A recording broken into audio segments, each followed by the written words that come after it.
Now, laws must be tightened to ensure those businesses implicated in the recent state capture report face full accountability. And that's the call from analysts who have lashed out against the business fraternity.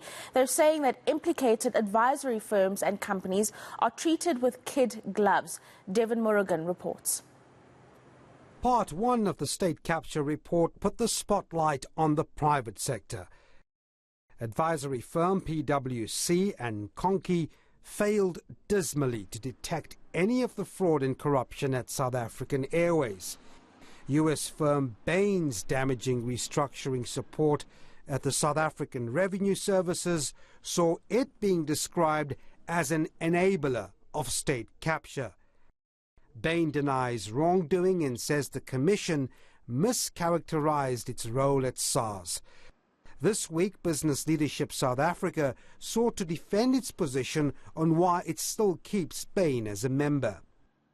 So, as far as Bain is concerned, if you're going to punt the narrative of Bain needs to be dealt with, I believe that you are still protecting those individuals that actually perpetrated the state capture project. You need to name and shame people. You need to put a person behind bars. You need to prosecute a person.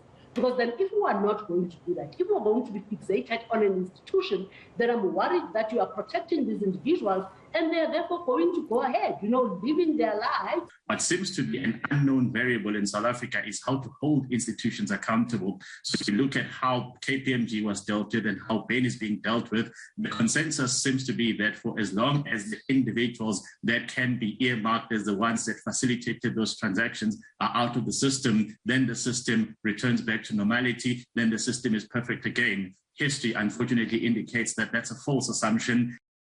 The Black Business Council says laws around irregular practices are not strong enough. So we need to tighten the law to say it does not matter whether you're an auditing firm or whether you are a consulting company. If you are found to be guilty, you have to be dealt with accordingly. The Zondo Commission suggests that private firms only be appointed to audit state enterprises if they demonstrate that they have the required skills and understand their obligations to the public. Devan Murugan, Johannesburg.